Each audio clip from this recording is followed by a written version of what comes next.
Barakata Yahweh, Barakata Yahawashi, Bahasham, BarakahakWadash, Barakatum. First and foremost, I want to give all praises, glory, and infinite honors to Yahweh, Bahasham, Yahawashi. Double honors to the apostles and elders, a great millstone who rule and teach well. And peace and salutations to you sincere Akim out there, pushing this word in truth and sincerity to the four corners of the globe. May you brothers endure until the end. This is the brother Ra'aya with another video.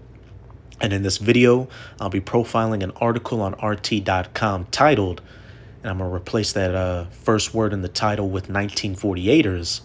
1948ers approved killing its own soldiers, media says. A controversial protocol reportedly allows the 1948er military to prevent kidnapping by any means. The 1948er Defense Force authorized strikes on its own soldiers and possibly civilians to prevent them from being taken to Gaza by Hamas militants, according to documents obtained by Haaretz. And when we go into biblical prophecy dealing with what the children of Israel would be doing and going through when they were back in the Holy Land, this does not fit up at all. This is Isaiah chapter 60, verse 18. Violence shall no more be heard in thy land. And hey, that's a strike right there. Because as we're about to go into in that article, the 1948ers have a doctrine in place called the Hannibal doctrine, which, as that first paragraph said, they've got no problems deleting their own soldiers and possibly civilians so that they don't fall into enemy hands. So that still violence being heard in the Holy Land, wasting nor destruction within thy borders, but thou shalt call thy walls salvation and thy gates praise. Hey, so what should this tell us? That those people over there aren't the children of the Most High, which they're not. They are actually of the nation of Esau, Edom, or these so-called white people, specifically of the tribe of Amalek. The true children of Israel are known as the so-called Negroes, Latinos, and Native Americans. And when the true children of Israel, beginning with the elect, are back in the Holy Land, not only would violence no more be heard in the land, but war would also, no more take place in the rest of the planet. This is Micah chapter 4. I'm going to start at verse 1. And what does the header read? Peaceful latter days. But in the last days it shall come to pass that the mountain of the house of Yahweh shall be established in the top of the mountains, and it shall be exalted above the hills, and people shall flow unto it. And in the scriptures, mountains can be symbolic for governments. So this is talking about the government or the kingdom of Yasharallah, the kingdom of Israel, the kingdom of heaven, which is going to be above every other heathen nation on the face of the earth. Verse 2, and many nations, many heathen nations shall come and say, come and let us go up to the mountain of Yahweh and to the house of the power of Jacob, and he will teach us of his ways, and we will walk in his paths. And do you see the nations of the earth flowing unto the Holy Land to learn after the 1948ers, to wear tzitzi's, little hats, speak Yiddish or read from the Talmud? Of course you don't. And you've got a lot of backlash against those 1948ers due to how they're treating those Palestinian so-called Arabs or Ishmaelites. For the law shall go forth of Zion and the word of Yahweh from Jerusalem. And when Tel Aviv is known as Pink City and is one of the top, pride or alphabet people hotspots on the face of the earth, clearly the law isn't going forth of Zion. But here's the main point I want to get to. And he shall judge among many people and rebuke strong nations afar off, and they shall beat their swords into plowshares and their spears into pruning hooks. Nation shall not lift up a sword against nation, neither shall they learn war anymore. And as we're about to go into that article, not only is there a doctrine in place to delete their own soldiers and possibly civilians, but the 1948ers are currently at war with Hamas in Gaza. There's, tensions with Hezbollah in Lebanon to their northern border, tensions with Iran, and World War III hasn't even happened yet. So again, those Amalekites don't fit any of the prophecies dealing with what the true children of Israel would be doing and going through when they were back in the Holy Land, but they do fit the prophecies of what the biblical Edomites would be doing with the Holy Land. Which, let's get that real quick. This is Ezekiel chapter 36, verse 5. Therefore, thus saith the Lord Yahweh, surely in the fire of my jealousy have I spoken against the residue of the heathen, and against all Idumea, which is the Greek way of saying Edom, which have appointed my land into their possession, with the joy of all their heart, with despiteful minds, to cast it out for a prey. And how did those 1948ers get the Holy Land? It was appointed into their possession, beginning with the groundwork of the Balfour Declaration, after World War I, and then further cemented after World War II with UN charters and a big hand by the U.S. in, giving them that land, with the 1948er Declaration of Independence and moving them over there. And then immediately, what did you have? The Arab-Israeli War. Then you had the 6 Days War in the 60s, many wars since then. And again, World War III hasn't even, come to its fulfillment yet. So this is just another condemnation against you 1948ers and you Edomites as a whole. You're being exposed in these last days, and you're about to be taken out of power, and you squatters over there are about to be evicted, and the, true children of Israel are about to be back in that land. And then what? Violence will no more be heard in the land, and peace will truly reign on the face of the earth. The allegations that the command had been issued, initially made months ago by journalist Max Blumenthal, were initially denied outright by West Jerusalem, but have resurfaced following reporting from the 1948er outlet, as Hamas militants raided military bases and settlements across southern 1948er land. On the morning of October 7th, the IDF's Gaza Division and Southern Command relayed the directive Hannibal at Erez to a nearby outpost, followed by an order to dispatch a Zeke, Haaretz reported on Sunday. This order tasked the outpost with employing the so-called Hannibal Directive, a secretive 1948er policy that permits soldiers to take the lives of their comrades in order to prevent their capture. A Zeke is an attack drone capable of firing guided missiles at targets below. And again, they shall beat their swords into plowshares and their spears into pruning hooks. When the true children of Israel are back in the Holy Land, these heathens aren't going to have these weapons of war or make weapons of war like drones, assault rifles, grenades or anything like that anymore. The Hannibal Directive was given multiple times at Erez throughout the day, Haaretz reported, and at two other locations, Reem Army Base, where the Gaza Division is headquartered, and an outpost near the Nahal Az Kibbutz, from where around 24 soldiers and civilians were taken hostage. By noon, the Gaza Division had received an order from Southern Command stating that not a single vehicle can return to Gaza, a source within the command told Haaretz. Everyone knew by then that such vehicles could be carrying kidnapped civilians or soldiers, the source said.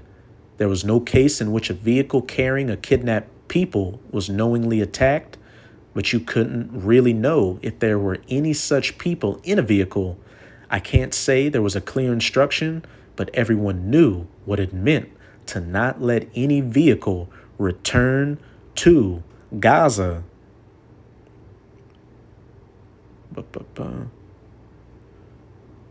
Now I'm going to read, I'll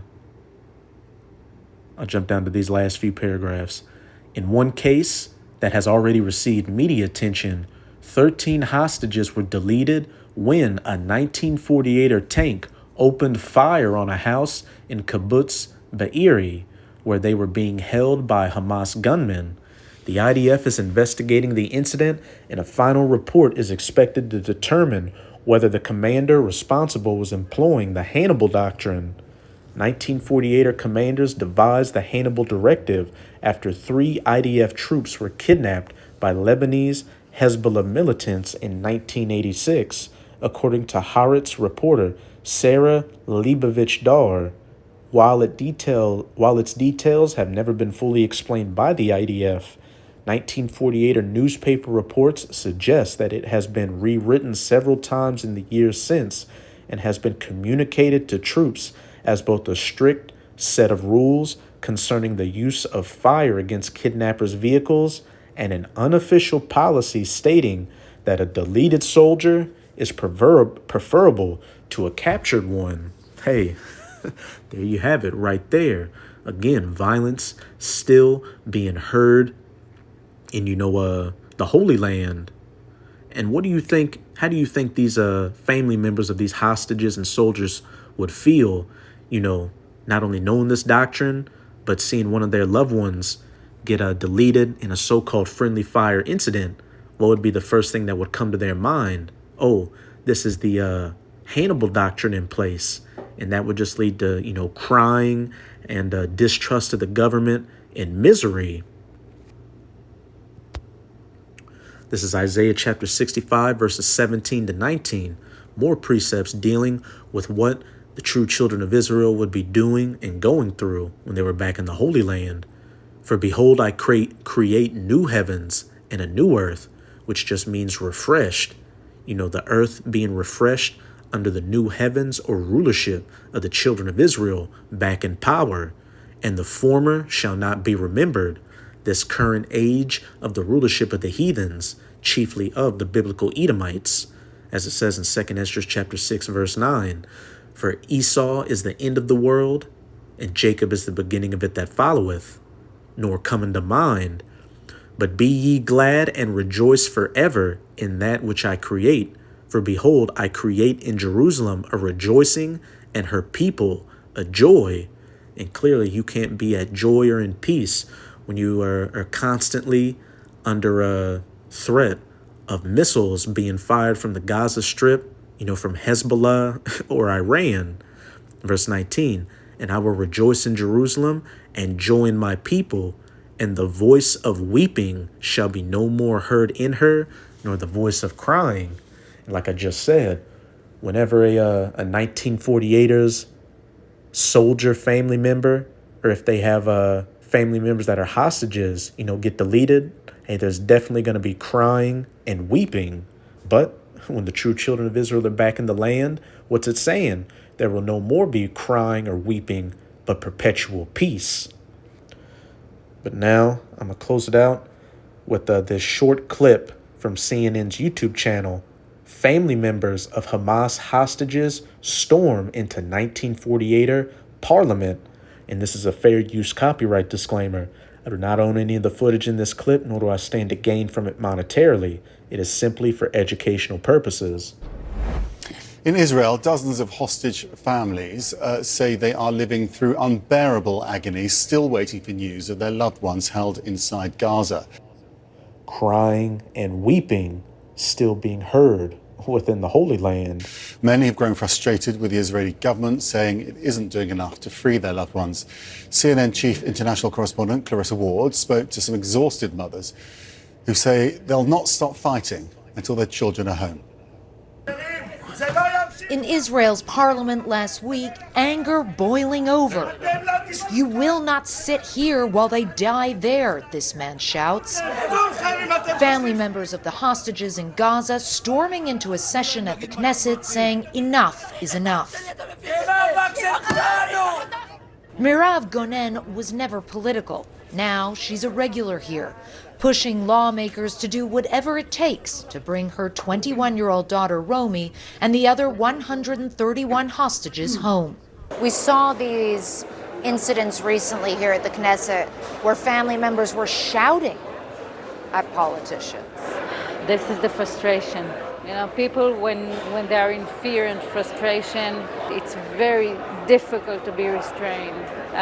Some of us may cry more, maybe close inside, and some of us just need to shout it out. And shouting is something this Knesset should be able to contain also, because it's too long. Shelley Shem Tov is fighting too, delivering a forceful rebuke to Israel's war cabinet at a press conference last month.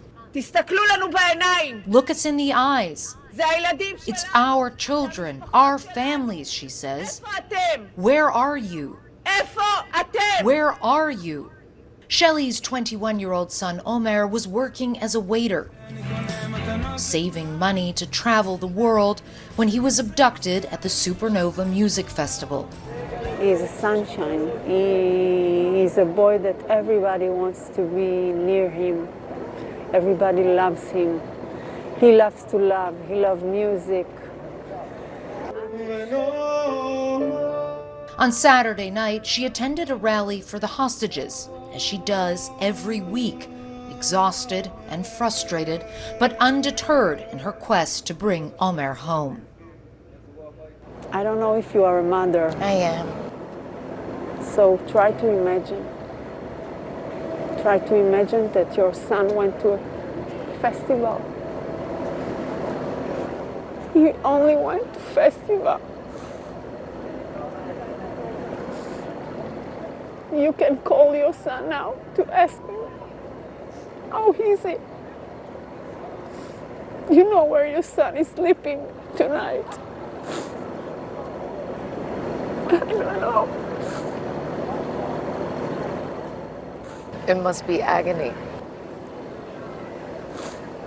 We are tired, but we are doing everything. It's our mission of our life to bring my son back home. Everybody must say, stop, stop.